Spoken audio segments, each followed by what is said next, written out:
Brother Sergeant Kronos' enhanced hearing caught the sound first, the subtle whisper of reality fracturing, like glass splintering in extreme cold. His twin hearts stuttered for a fraction of a second, an instinctive response his World Eater's conditioning hadn't completely erased. The acrid stench of burning promethium filled his gene-enhanced lungs, each breath tasting of copper and ash. Through his helm's autosenses, the ruined Imperial city appeared as a nightmare of thermal signatures and motion tracks. Burning corpses registered as cooling blue shapes against the inferno of still-living combatants. His armor's spirit was agitated, machine spirits whispering warnings through his black carapace interface.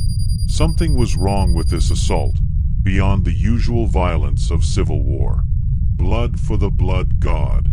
The cry echoed through the Voxnet, his battle brothers' voices carrying the familiar edge of building battle rage. But Kronos felt different today.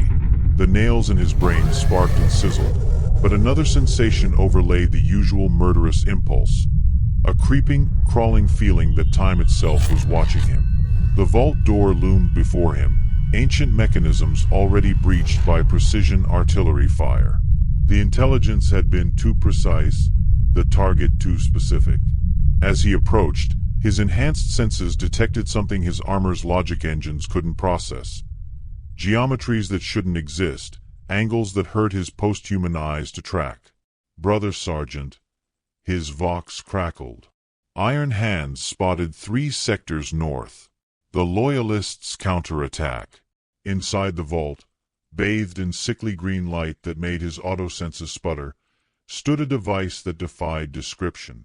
Crystalline structures spiraled impossibly through dimensions that his transhuman mind struggled to comprehend.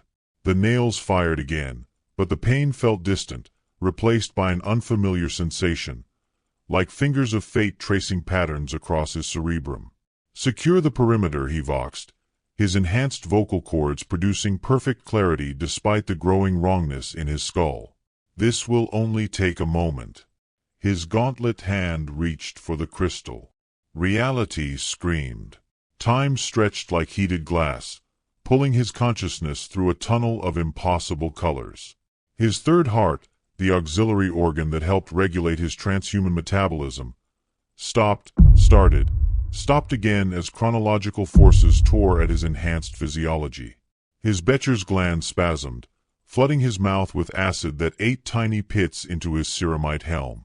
Then, abruptly, he stood in the same vault, but everything had changed. The pristine walls were now decrepit, marked by millennia of decay.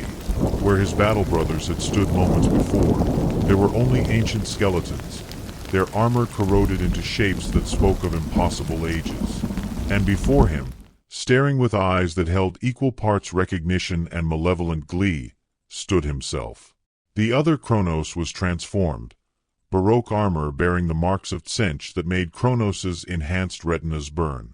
Crystalline growths erupted from his shoulder plates, pulsing with temporal energy that set the nails in Kronos' brain alight with new agony. But it was the third eye that drew his transhuman gaze, a lidless orb of shifting colors that seemed to peer not just at him, but through him, into every moment he had ever lived or would live. So, his future self spoke, voice resonating with warp energies that made Kronos' enhanced hearing blur with static.